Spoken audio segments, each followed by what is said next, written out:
ওই তো ডাক্তার বাবু, আপনাদের মধ্যে ফুটো ভস্রিবালাকে। এই তো পারা, আমি আপনারা সকলে একটু ভেতরে আসুন। ডাক্তার বাবু সব ঠিক আছে তো? হ্যাঁ, ভেতরে আসলেই সব দেখতে পাবেন। কি হলো ব্যাপারটা? ডাক্তার বাবু কেমন যেন একটা করলো। আরে আগে ভেতরে চলো, তারপর দেখছি কি হয়েছে। ফুটো, আমরা চলে এসেছি।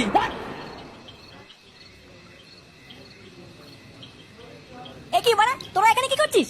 যা ওরা বেরো এখান থেকে। কি বলছিস রে ফুটো? তোর বাচ্চা হবে, আমরা কাকা হব, আর আমরা আসবো না? হ্যাঁ রে ফুটো, আমরা ভাইপো ভাইজির মুখ না দেখে যাবো না। বড় বালছের কাকা এলো রে আমার। যা তো বাড়া, ভাগ এখান থেকে। ভাগ বললি ভাগবো নাকি? আমরা তো ভাইপো ভাইজির জন্য গিফটও কিনে নিয়ে এসেছি, তাই না বলো পল্টুদা? হ্যাঁ নিয়ে এসছি তো। এই দেখ, এই যে এইটা না, এই যে এইটা।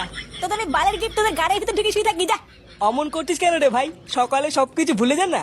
হ্যাঁ রে ফুটো, যা হয়েছে ভুলে যা। চল আমরা সবাই মিলে গিয়ে দেখে আসি। হ্যাঁ রে বাবা, তোদের ভিতরে যা হয়েছে সব ভুলে যা। আর তোরা সবাই চল, সবাই মিলে গিয়ে দেখে আসি। হ্যাঁ কাকু, চলো চলো।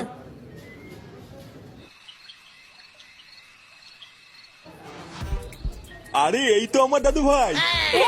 আমাদের দাদু ভাই কত সুন্দর দেখতে হয়েছে দেখো। ফুটো দেখ, একদম তোর মতন দেখতে হয়েছে। হ্যাঁ বাড়া হ্যাঁ।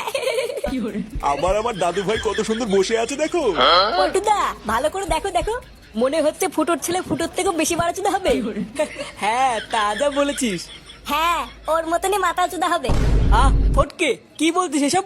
ফুটো, তা আমাদের ভাইপোর নাম কি রাখবি ঠিক করেছিস? হ্যাঁ বাড়া ঠিক করেছি। তা কি নাম দিবি রে ফুটো? মানে আমার নাম ফুটো, আর আমার ছেলের নাম হবে ফাটা। আরে চোদন, ফাটা সেই নাম তো।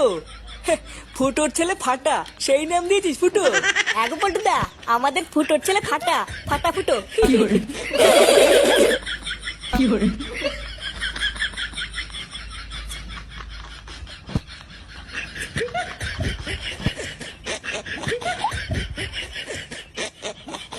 Subscribe.